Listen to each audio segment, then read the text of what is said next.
In a recent government report, more than half, 52%, of the nation's traffic deaths occurred on non-interstate roadways. Every time we drive on these roadways, we encounter unique hazards that contribute to this alarming figure. Let's examine some of the issues which we face when driving in a rural environment. Rural and suburban roads are more likely than urban roads to have poor roadway design. Due to limited space, there may be narrow lanes with limited clearance, narrow shoulders or no shoulders at all, and driveways on both sides of the road. Because many of these roadways were constructed at a time when speeds were slower and traffic was less congested, they may have sharp curves that are not anticipated by drivers who enter them too quickly. Road hazards close to the edge of the road, such as potholes, utility poles, rocks, trees, and vegetation. These obstacles can present a significant hazard if you stray from your lane. A sharp drop-off at the edge of the pavement that can cause you to lose control, or steep slopes on roadways originally designed prior to today's high-volume traffic needs that create special hazards. Let's look at these drivers' perspectives of common rural road hazards. And as we go over the crest of this hill, we're going to take our time because we can't see what's coming up on the opposite side of the roadway. We do have a vehicle pulling out. That's what we said. We couldn't see, so we took our time coming over the top of the hill, and it left us the time to make that decision because we were traveling at a speed which is appropriate for the conditions. When you're traveling roads like this, out residential areas or out in a rural area, there's so many things that could happen. Deer run out of the woods, cars back out of driveways, children playing. People have a tendency to drive a little too fast. You have to be able to react to anything that happens. You also have to watch out for low bridges, low branches. When you're in a commercial vehicle, you have to be concerned about height restrictions, watching out for low wires. We've got another intersection here. And again, it's blind. We're unable to see when we get into these residential areas, so we've got to kind of creep out to a point where we can see, check to the left, right, and left again. And then once we decide to go, decisively get out into the roadway and accelerate up to speed, just in case there was a vehicle we couldn't see. A lot of curves through here. The roads are wet, and so we're not going to go too quickly. It may be slippery because of the precipitation overnight, so we're just going to go easy. Let's look at some keys to suburban and rural driving that will help you to operate safely in these environments. Expanding your look-ahead capacity on rural and suburban roadways involves scanning and being prepared. You should adjust your speed and focus your vision through and beyond blind curves. When your decision space is reestablished, resume your visual scan. The same technique should be used when encountering hill crests and dips in the roadway. Adjust your speed so that you maintain 8 to 12 seconds of decision space. Sections of rural and suburban roadways may differ greatly. Be on the lookout for abrupt changes in pavement type, quality, roadway width, and overall condition. Be prepared. Your vehicle may handle differently when you encounter changes in the quality of pavement. Traffic on many rural and suburban roadways has become very heavy as communities have grown. Shopping centers and business development may have outpaced the changes in traffic controls. Drivers should be aware that there will be many vehicles entering and exiting the traffic flow. Look for signal and brake lights on turning vehicles.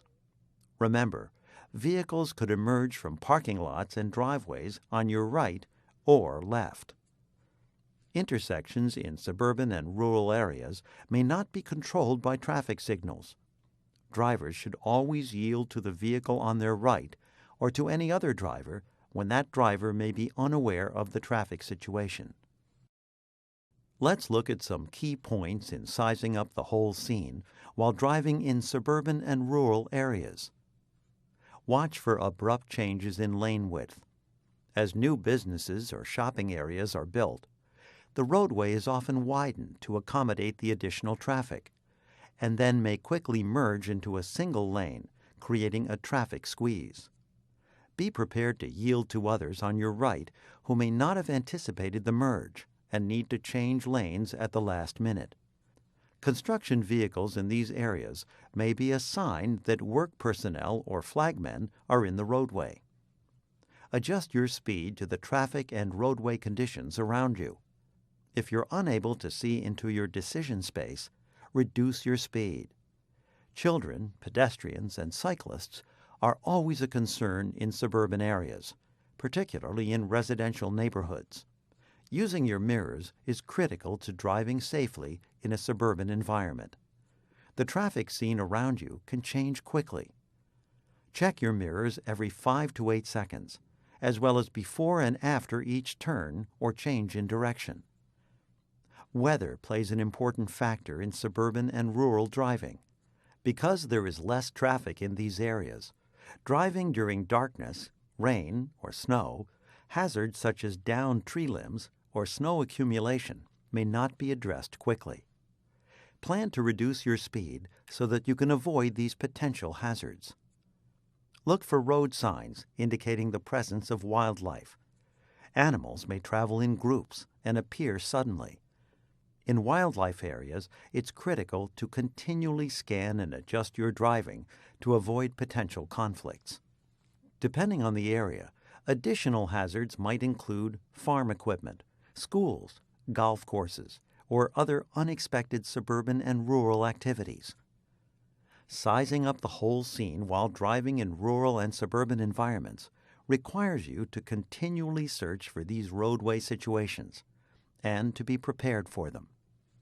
Signaling your intentions in suburban and rural areas becomes more critical than it might be in a congested urban area. Operating at higher speeds requires us to allow 8 to 10 seconds of signal time. Our line of sight might be diminished by distance, or our vision obstructed by trees and bushes. Plan to provide others around you with additional time to adjust to your changes in speed or direction by signaling early. Instead of providing a signal 5 to 8 seconds in advance of your turn, give others 8 to 10 seconds of advance notice. Flashing your brake lights or headlights will alert others of your position and your intentions. Allow other drivers the opportunity to know your intentions early. This makes your actions predictable and minimizes confusion. You can also reduce confusion and increase your predictability to others by taking decisive action to act early when positioning your vehicle for turns or adjusting your speed. Planning an escape route is another crucial decision-driving tactic used in suburban and rural driving, where speeds may be higher or sight lines are diminished. It's critical to have decision space in order to gather reliable information when avoiding conflict with other drivers. Utilizing the habits that we discussed in expanding your look-ahead capacity and sizing up the whole scene, habitually look 8 to 12 seconds ahead of your vehicle. Scan your field of vision by focusing on something different every 2 seconds. Check your mirrors every 5 to 10 seconds. Don't allow yourself to be boxed in between vehicles. And be predictable to vehicles beside and behind you. If you have to pass another vehicle in a rural or suburban area, make sure you are in a passing zone and plan a safe maneuver by asking yourself 3 questions. Is there a long-term advantage for me in passing?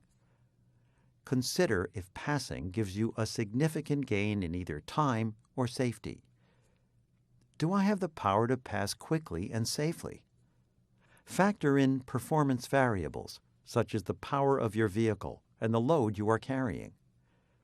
Do I have the space available to pass and to return to my lane? Without adequate space, you are risking a head-on collision or a side swipe.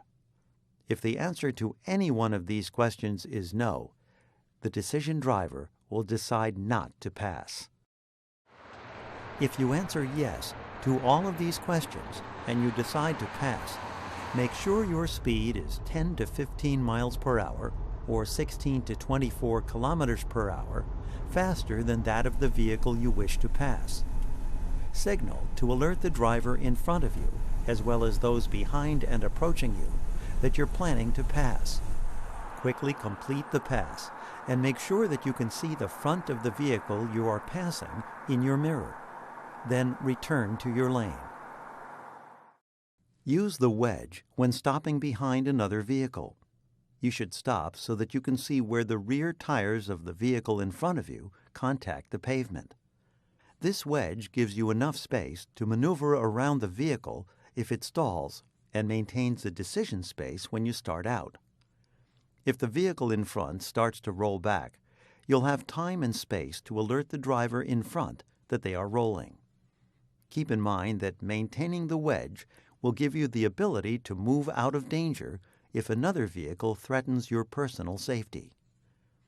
When starting from a stop behind another vehicle, always count 1001, 1002, 1003. By delaying 3 seconds, you allow your following time to develop, and you will have room to react if the vehicle in front turns left or right.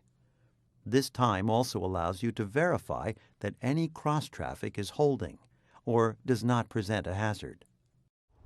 Let's look at a short commentary of how a decision driver might handle operating in a suburban area. We've got a lot of what looks like driveways and side streets down here. So in the dark, it's very difficult to see what might be coming out from the side. So we're just going to maintain a nice steady speed. We're at the speed limit. We're going to be taking a left-hand turn up here around the corner. This is kind of a tough left-hand turn. It's a blind corner coming up and around, so we want to make sure that nothing's going on around the corner. So we're just going to take it nice and steady, keep a constant speed. We're going to signal our intention early to let the people behind us know that we're going to be making a left-hand turn. We're just going to ease off the fuel, check our mirrors to make sure that they're reacting to our signal, which they are. Take it nice and easy over the top here to make sure that there's no traffic coming. We're going to go ahead and stop here and let this car come. There's room for these people to go by us on the right. Wait just a second, let this car go by, and now we have a clear path to turn instead of trying to rush and cut that car off possibly.